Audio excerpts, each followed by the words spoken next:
안녕하세요. 포트트릭입니다. 다음 주 방송될 내용은 바로 골대녀의 2025 K리그 퀸컵 출전 경기인데요. 이 프로그램이 시작된 이래 처음으로 정규 리그를 벗어나서 전국대회라는 진짜 무대에 서게 되었습니다. 아마도 이 퀸컵에 대해서 생소하게 생각하시는 분들이 많이 계실 것 같은데요. 방송에 앞서 이게 어떤 축구대회인지 한번 소개를 해드리도록 하겠습니다. K리그 퀸컵은 올해로 15주년을 맞은 한국 프로축구연맹이 2010년부터 매 해마다 개최해온 여자 아마추어 축구대회입니다. 현존하는 각 K리그 구단이 직접 여자 아마추어 선수를 선발하고 구단 직원이나 연고지역 선수까지 포함해 팀을 꾸려 출전하고 있는데요. 올해 2025년 퀸컵은 그중 역대 최대 규모로 열렸다고 합니다. 무려 K리그 1부 리그 및 2부 리그까지 포함해 전 구단 산하 26개 팀이 모였고 여기에 골대녀 지리그 우승과 준우승 연합팀이 초청 자격으로 합류하면서 총 27개 팀이 되며 약 400명의 선수들이 대회에 참가를 했습니다. 대회 방식은 6인제 미니축구입니다. 골대녀와 가장 다른 점 하나를 꼽으면 바로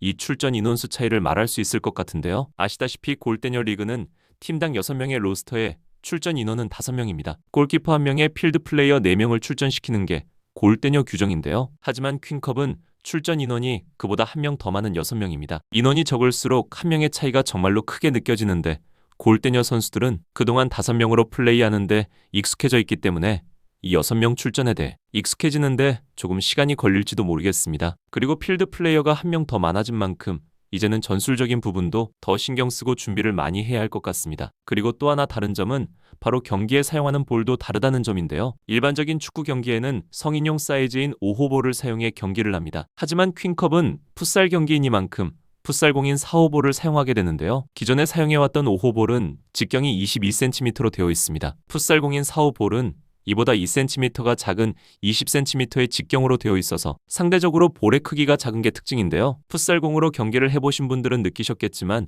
축구공과 풋살공의 차이는 단순한 크기 차이만 있는 것은 아닙니다. 가장 큰 차이는 볼의 탄성, 즉 반발력인데요. 풋살공은 일반 축구공보다 탄력이 적기 때문에 볼이 덜 튀는 편입니다. 이건 볼의 바운드에만 적용되는 부분이 아니고 선수들이 볼을 주고받고 컨트롤할 때 상당히 크게 작용이 되는데요. 아무래도 볼의 반발력이 작게 작용하기 때문에 패스를 받았을 때 볼이 튕겨나가지 않고 내 발밑으로 컨트롤하기 더 쉬워지는 것이죠. 풋살 경기를 보면 선수들이 공을 가지고 묘기를 부리는 듯한 플레이를 펼칠 수 있는 것도 사실은 이런 영향이 있기 때문입니다. 때문에 볼 컨트롤이나 볼을 받는 기술에 어려움을 가지고 있는 선수도 평소보다는 조금 쉽게 플레이를 할 수 있을 것 같네요. 하지만 반발력이 작은 만큼 축구 경기에서 볼 수 있는 빨랫줄 같은 시원한 중거리 슛을 쏘는 것은 좀 힘들긴 합니다. 매해 퀸컵의 참가팀이 늘어나고 규모가 커지고 있는 것 같은데요. 그래서 이번 대회는 어떻게 진행이 되는지 한번 조사를 해보았습니다. 우선 참가팀 수는 총 27개 팀입니다. 이 27개 팀을 각 조당 3개 팀씩 해서 총 9개 조로 편성을 했는데요.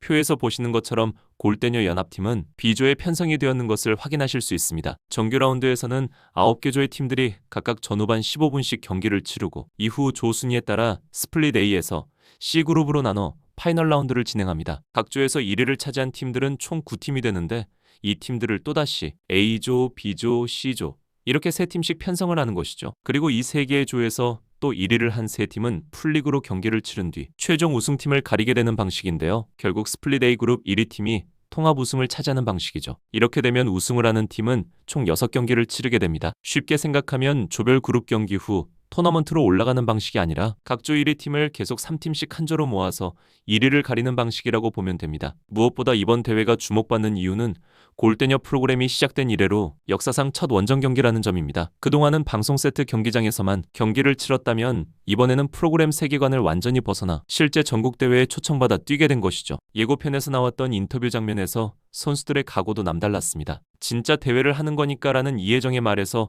여느 때와 다르게 긴장해하는 선수들의 모습이 보였고 또 굉장히 낯설어하는 것이 느껴졌습니다. 거대한 야외 경기장의 규모에 우리나라에도 이런 곳이 있었나? 라며 대회 규모에 놀라는 모습도 포착됐습니다. 익숙한 환경을 떠난 만큼 매 경기 어려움이 클 거라고 예상이 되는데요. 공의 질감부터 경기 규칙, 상대팀의 압박까지 모든 게 지금과 다를 것이고 김진경은 패스가 내 생각만큼 안 나가는 거예요 라며 고충을 토로했는데 예상대로 역시 풋살공에 적응에 힘들어하며 당황하는 모습이었죠. 이번에 퀸컵에 참가한 팀들은 단순한 아마추어 선수들이 아닌데요. 골대녀에 출연했던 강원FC 소속 신소희, 안양의 박서희, 제주대표 문민정 뿐만 아니라 울산의 고다유, 신찬미 등 K리그 산하에서 활약하는 실력자들이 대거 참가했기 때문에 상당히 치열한 경쟁이 예상되는데요. 이 선수들은 체력, 스피드, 기술 모든 면에서 수준급이었고 예고편을 보면 골대녀 선수들은 경기 초반부터 고전을 면치 못한 듯 보입니다. 와, 진짜 빨라라는 감탄이 나올 만큼 압도적인 경기력이 펼쳐졌고 공을 잡으면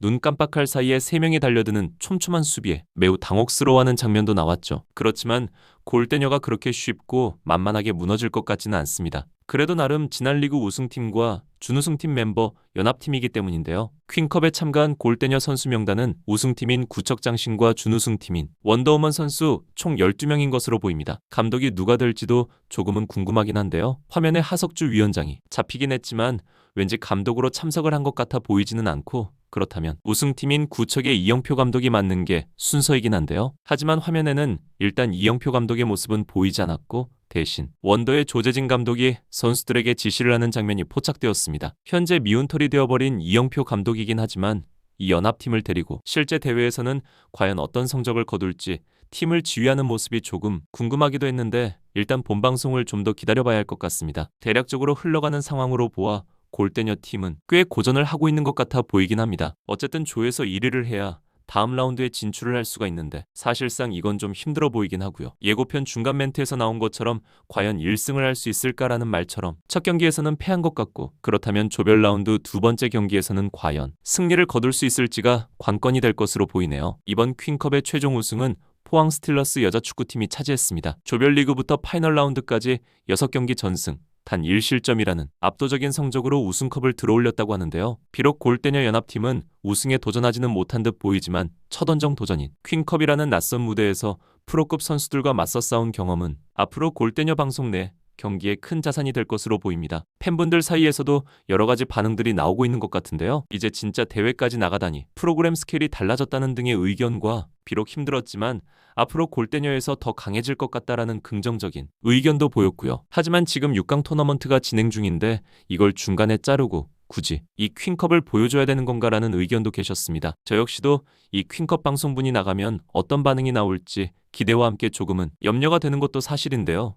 개인적으로 퀸컵 예고편을 보고 들었던 가장 불만이었던 점은 바로 골대녀 선수들의 유니폼이었습니다. 이 유니폼의 디자인은 과연 누가 한 것인지 과연 이게 최선이었을까요? 진짜 유치원생이 디자인한 듯한 이 유니폼은 예쁘고 안 예쁘고를 떠나서 조금은 너무 성의 없게 만든 것이 아닌가 하는 생각이 들었습니다. 아무리 일회성이라고는 하지만 그래도 조금은 더 신경 써줬으면 좋았을 텐데요. 자, 이렇게 오늘은 다음 주 펼쳐질 퀸컵에 대해 이야기를 해봤는데요. 토너먼트 경기에 퀸컵 일정까지 들어가서 제가 말씀드린 골대녀 기존 일정에 조금은 변화가 생겼는데요. 이렇게 되면 아마도 골대녀는 폐지나 휴식 대신 요일이나 시간대를 바꿔서 계속 진행되는 게 좀 더 유력하지 않을까 싶습니다. 그리고 다음 주는 추석 연휴가 있는데요.